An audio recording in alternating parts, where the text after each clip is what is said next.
You're listening to the Dad to Dad podcast, a podcast where we just talk as dads. What's up, Ryan? It is day 2 of Holy Week, Holy Tuesday. Are you ready? I am ready. Are you ready? I am. I'm so pumped up. Man, it's just always good to get on here and talk with you because, dude, as much as we like doing this too for everybody else too, man, we just dad to dad, but we're friends, and so it's just fun hanging out and talking. And we talk quite a bit, and We do. We haven't talked a lot this week because I have had a strep throat, and I was sleeping in bed for roughly about 12 hours a day. I felt like nobody cared about me. My wife, my kids all abandoned me and went on with their lives and just they didn't care what happened to me. That's how I felt. Yeah, my youngest and my wife, the first time they've been out of the house since like last Friday, because he also was sick and like 101 fevers and all that kind of stuff, and him coughing, not covering his mouth. I probably had some cough, in my face a little bit, but I'm okay, doing all right. But we'll see. We've had plenty of sickness going around the Workman household over the past couple of months, but we're about done with that. I just read somewhere that this is the worst year for illnesses. Oh, because it's the Like weather. so far, like it's but see in that, but it goes back to it always goes back to somebody saying, well, it's because we wore those masks. And our immune systems were weakened and they were softened. And like, listen, I didn't partake in all of that as much as I probably was legally supposed to. But at the same time, like we moved, so the germs up where we live now are different. Yep. Right? Allergies always affect where you're at. When I was in Arkansas, I probably got bronchitis 2 or 3 times because it's a different kind of allergies that are in there, and my body just didn't like it. So but yeah, that's just here's why I think we really get sick and why we get sick so often. And it's not because kids don't wash their hands. I think it's because adults don't do it. I can't tell you how many times I'll be in a restroom and I'll watch an adult just bounce without washing disgusting. their hands. Gas station, concert, sporting event. And then we wonder, and then we sit there, we talk to our kids, you gotta wash your hands. It's not our kids spreading germs. Yep. But you know what? It's dang adults. We all think like children too. And what does my child do? He's like, I didn't touch anything. I don't have to wash my hands. I didn't touch anything.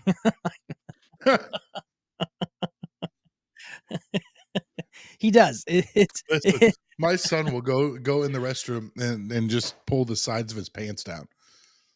And just do the cross arm, like, here I go. And then he'll pull it up on the side and I'll be like, all right, buddy, gotta wash your hands. That's what he'll say. I didn't touch nothing. I'm like, yes, you did. You did too touch something. Oh yeah. Yep. Nope. It's fun. Listen, I think we have officially the potty training thing, we're good now, because even last night he just slept in regular underwear and woke up all night and was dry. Come on now. Oh, dude, victories, that's a day. Victories right there. We're not there yet. We're not there yet. That's last diaper days. Oh man, you want to talk about the end times in our house is the day that we have to we no longer buy any type of a pull-up. Hey, that's right. Well, we still have them just in case. But yeah, we said, okay, do you want to sleep in a pull-up or underwear? And he says, I just sleep in underwear. Okay. Well, if you have to go to the bathroom, so. Do you always give him that choice? We didn't today. We just put him in underwear, but yesterday we gave him the choice. But we told him, if you have to go, just get up in the middle of the night. If you have to come wake me up, come wake me up. I don't want you to be mad. I'm not gonna be mad. Come wake me up. We'll go potty and then you can go to bed. More likely I might have to get up anyways. Yeah. So let's do it, dude. Let's do it, dude. All right. So when we left off, we talked about, we're going to talk about this big fight that's coming up. Yes. Big fight. Mike Tyson and Jake Paul. Now, Mike Tyson and Jake Paul, like, this is, to me, it's crazy to think of the two of them fighting, right? Because Mike Tyson, I watched as a child. Oh yeah. Fighting on, we went, and I can remember the Evander Holyfield fight. We went over to a friend's house.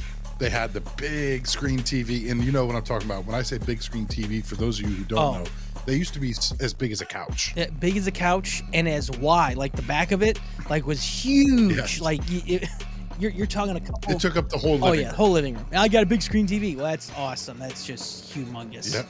But man, do you remember that was such a cool thing? So I mean, I remember him fighting there, and then I can remember watching Jake Paul dance to silly videos as a teenage boy. I'll be honest, I haven't. As he was a teenage boy, and I was old. I'll be honest, I haven't paid too much of anything with Jake Paul. Yeah, I know he's a famous YouTuber and stuff. I've paid a little attention when he's boxing now, fighting Anderson Silva, doing some other things. I think I know more of his brother Logan Paul because I watch more wrestling than anything, and he's been wrestling some too. So, Yeah. but no, Tyson, him. I'll tell you what, Tyson 57 and Jake Paul is 27. 30-year difference, and Mike Tyson's almost 60. Man, 6 losses he's had, and you know, of course, the middle one, the third loss, was because of the disqualification for biting a dude's ear. Savage move. I don't know how I'm doing, so I'm just gonna, okay. Yeah. Well, in his last one, what did he say? You know, which I think is in his post-fight interview, he said, you know, his heart wasn't in it anymore. That he was no longer the animal that he used to be. Yeah, well, the last one, the six losses we have, he was knockout, technical knockout, disqualification, knockout, and then a referee technical decision was the last one. So I looked up all 6 of his losses, and those are his losses. So I do remember watching the Lennox Lewis fight because everyone's like, man, it's the first fight back from Holyfield. How's he gonna do? Yeah, and Lennox Lewis, you know, kind of took care of business. But I'll tell you what. But there's as a WWE fan, you wonder, did they tell him, hey, you've got to humanize yourself a little bit? you just became Hannibal Lecter in the ring. So we're gonna need you to. Well, I think that was also the first fight with the new tattoo as well. Yeah, it came back crazy. Came back with the face tattoo, and I'm okay. So he's still got that face tattoo. He sure does. But yeah, he's going on, and he's going to fight Jake Paul.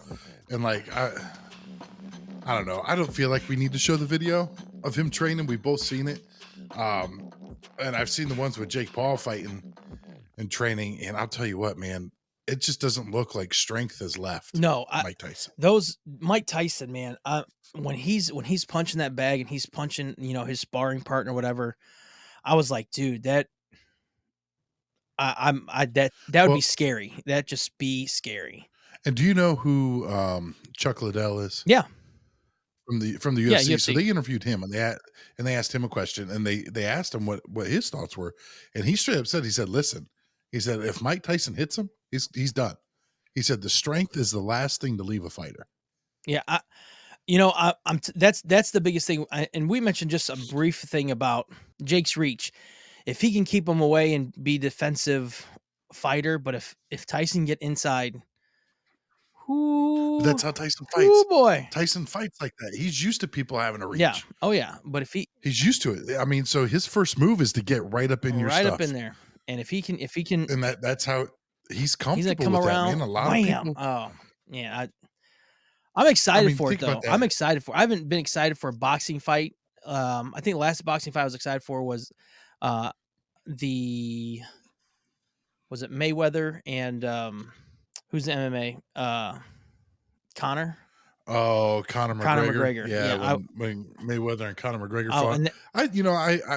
That disappointed me. It did. Not gonna lie well, Conor McGregor, he was like, no, I'm good. He's like, ref's like, no, you're not defending yourself. You're like, this is the way I fight. You know, I let people punch me in the face. Yeah, I wish some of those guys would cross over into the octagon and see what that world was like, to see if they could. But yeah, I think I do think the fact that they don't shows that they are different sports. Yeah, they're not the same sport. You know, these guys that are fighting MMA aren't always professional boxers. No, they're professional martial artists. Like, and I'll be honest with you, if I have to street fight one of the two, I'm still gonna pick the boxer over the MMA fighter. Oh, because If I have If you to, have to, because if you it's not like a referee and you're charging a boxer and they're like on tie up. All right, we got to break up. No, you can just scramble around. The right. MMA fighters, that's what they do. And Yeah, I'll be on the hood of a car in a second in an armbar. yeah, I'm good. you mentioned Chuck Liddell. He's Iceman, right? Is that what his nickname? Yeah, Yeah, yeah, yeah, yeah. yeah. That's what I thought. Yeah, dude, I liked him because he was the first one to make the. I think was it the Superman punch? Like super cool. Like Oh, Superman. yeah. Yeah. He was so on top of it, like at one point, like him, Rampage Jackson, um, Ken Shamrock, and that was like right when Dana White bought Yeah, yeah, yeah. UFC.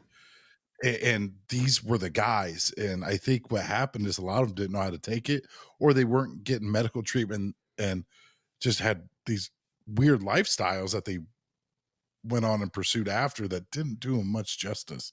It kind of separated them from the sport because their lifestyle became more prominent than anything else. And you could say that even with like Mike Tyson for a little bit here, Yeah. you know, and that is my concern with him in this fight is that his lifestyle is more of a concern to him than his fight. Is he going to mentally be able to get in here and fight this guy who has his whole life in front of him and everything to gain by knocking out Mike Tyson? Yeah, but he's got everything to gain, but I, you say he's got everything to gain. I kind of disagree. If he beats Mike Tyson, dude, you beat a 57-year-old man. If you lose, you lost to a 57-year-old man. Like I don't know like what the upside is that people are going to give him credit for. I mean, unless it's to me, if it's a close bout, I don't say I hate seeing decisions because you put it in the hands of judges. But if it's a close fight, okay, he'll get some respect. But if he knocks him out first round, dude, you beat a 57-year-old. Good job. If Tyson knocked him out, dude, you lost to a 57-year-old. Like, I don't know. That's what I like. I don't understand sometimes the reason why taking the fight because it's just I don't think it's a win-win. $20 million, bro. Well, there you go. Okay, I mean, you want to talk about why do you take the fight? $20 million. punch me in the If I face. offered you $5 million to fight Mike Tyson, would you do it? Mm, yep. Yeah, I guess all day. How because I much? don't think I'm gonna end up like Apollo Creed, but I'll be knocked out. Like go to sleep for a little bit. I can tell you what is going to happen. I'm going to get disqualified because I'm going to run just in a giant circle around the ring, Yeah, and he's going to catch me and probably hit me from but behind. there's got to be something in there that if you did that, like yeah, you're not getting your money. Like I mean, there's got to be something. Ugh. So next question: would you let him punch you in the face for $5 million? Not square in the face. Give you a chin. He's going to knock me out. Sure, He go gonna for it. knock you out. Listen, you wake up and you got $5 million. Okay. Yeah.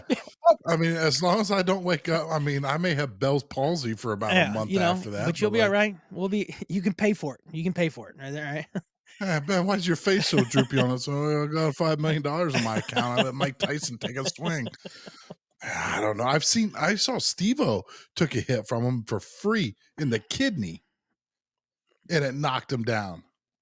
Well, any shot he's gonna give you is gonna knock you down. Like I Right. Like I'm not that tough when it comes to like getting punched in the face. If I get punched in the face, I'm good. I'm good. It's like, fight or flight. You hit me anywhere else, I'll fight. Hit me in the face, I'm probably done. okay, we're good. That's why I got to protect my face so We're good. good. We're good. Yeah, no, I'm excited for it. What is it? July? Is it July 20th? I think is the fight I think right on now, and it's Netflix. free and it's on Netflix. Yeah. So maybe what we'll do is we'll just stream live that day. We can't stream the fight We though, could do can that. we? No, I don't think we can stream the fight, but we could be our own boxing announcers. Ooh, there you go. Like mute it and then just oh, like get us some reaction time. That'd be fun. Well, who doesn't have a Netflix account? I don't know. Listen, how many ads come across that saying, "How many Netflix accounts are you paying for?" Like I think I'm only paying for one. So Yeah, but do you really know? Rocket Mortgage. All right. So listen, it is still Holy Week. We're getting ready to head into Easter. Before we talk about what we're going to jump into, and I think we're going to do Holy Tuesday because a little different. We're going to share, I think, our favorite parable, or at least Pastor Ryan is what we're going to call you for this time. Pastor. Is we're gonna let you go ahead and share your favorite parable, and I think I'm going to piggyback off of it because it's a good one. But what happens on Holy Tuesday is essentially Jesus is being confronted, and the Pharisees are trying to trap him and saying Caesar is the king. And they're just trying to make him stumble upon his words just enough so they can say, "You're not who you say you are." And he is not falling into that trap. He has overcome it, as we all know. He's not a dummy. But with Easter coming up, I do want to shout out your church really quick, Ryan. Christian Heritage up in Avon, Ohio. You guys are doing a large Easter egg hunt. Yes, we are. Large Easter egg hunt, March 30th. We have 2 hunts. That is at 10 and 11:30. You can sign up online at christian-heritage.org. It'll take you right there. You can click the sign up. If you're in the area and you want to come to a hunt, there is where you can sign up to do that at. And everybody when do they have to be signed up by? You can sign up by Friday the 29th. Well, we're going to keep it open the whole time. So by Friday 29th would be fantastic. And we will both be there. So with our families and our kids. So I guess with our families, that includes our kids. So we look forward to seeing you. We're going to be there with our families and our children. Huh? Yeah. Sometimes I claim them. It just depends if they've washed their hands or not. That's right. I didn't touch anything. Yeah. Oh, listen, we'll have plenty. I'll have hand sanitizer in my pocket for an Easter egg hunt. Absolutely. All right. So going into this, the other thing that Jesus does on this Holy Tuesday is he shares some parables. And you said that you've got a favorite one that you feel like is worth sharing. So my favorite one is the one it's a famous one. It's Luke chapter 15, where it talks about the parable of the lost son. Of course, we have the lost sheep and the lost coin in the beginning chapters of 15, but then in verse 11 it starts talking about the lost son and how a father had 2 sons, and the youngest son is like, "Hey, I want my inheritance from you, Dad, now. I don't want to wait until you die." Just paraphrasing just a little bit here. And the father's like, "Hey, all right, here you go," gives it to him, and he goes, and it says he spent it on wild living. And you can almost sub out all those kind of things, but the coolest thing about all this is the way that the son comes to a realization of what was happening and what took place, and just the dynamic that the father and the son have when a reconciliation, or it's another word for reconciliation that I want to say, coming back together, restoration. There you go. Restoration. And the reason why is because the favorite part, the verse I'm going to read, this is after he realized, he said, "Man, I can go back to my father, I can work for him, I can be his servant, and I'll have somewhere to live, I'll have some food, I'll have clothing, and I'll be all right." And he goes back home after he's done working with pigs. And especially the reason why Jesus, as he's telling this parable, at this point in time, the worst thing that you could do was taking care of some pigs. So through all of this kind of things, Jesus is like, "Hey, I'm making this so bad," because he wants to realize how much God and how much the Father still loves his son. And so after all that, he eats some of the slop from the pigs, and he says, "I'm going to go home." And this is what it says. He says in Luke 15:20 says, "So he got up and he went to his father, but while he was still a long way off, his father saw him." And the reason why I wanted to talk about that is because it doesn't matter how far away you might be. As soon as you make that turn, God sees you and he wants to meet you, and he wants to help you. And that's the biggest thing. And all we have to do is repent and come to him. So you think that the dad was just waiting out the window for the day for him to return? Oh man, I always looking up, looking for a son. And I think that's what God does even with all of us. And see, I've got, when we talk about this parable, I think for the most part of my life, I'm only 36. I lived as the son in this story. until the past 6 years. I've now become the dad in this parable. And I think it's two different perspectives, right? I think as the son, what a great dad it is that's been waiting on me. This father who's willing to take me back even though I've messed up. Mm-hmm. But as we sit in it and we see as the dad perspective in it, the dad's mindset never changed. Like the dad was patiently waiting for the return, and the son just kept going on and dealing with their lives. Where, I think that as the son, there were days that he took off thinking about his father. Yeah. Where the dad never took a day off thinking about his son. Absolutely. Wow. Yeah.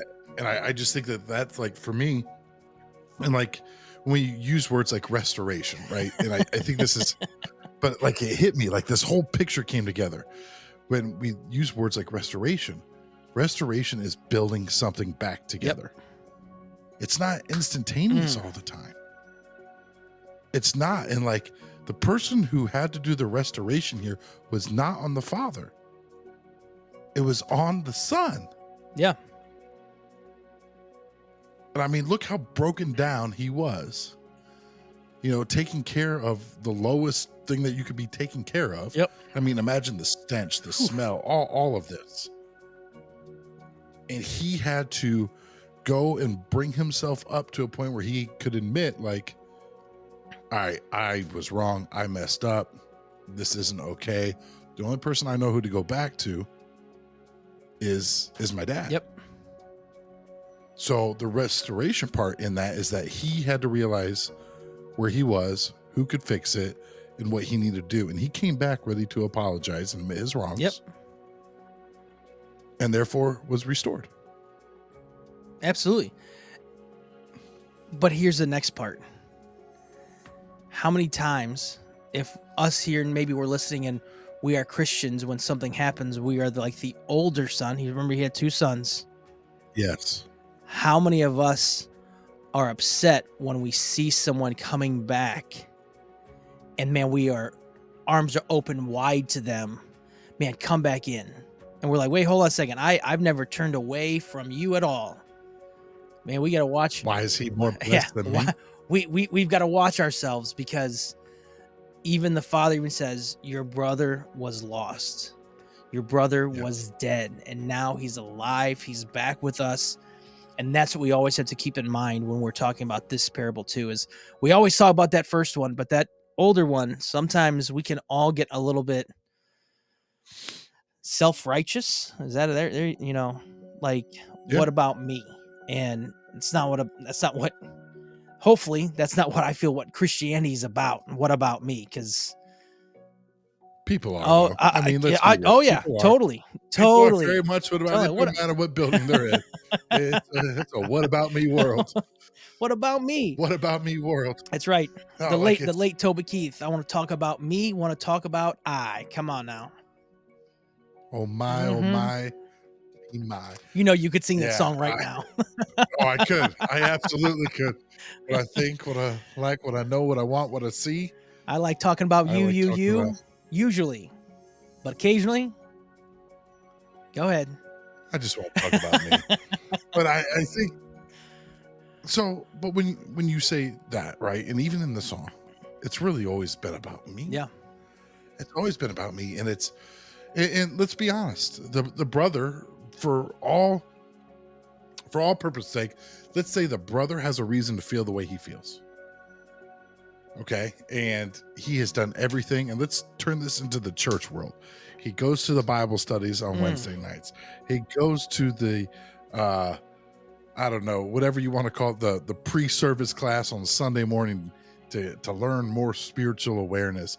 He's at the Thursday Holy Spirit class at the church, and then he's there on Friday night for prayer. He's doing all the things, and then he's taking care of his family all along the way.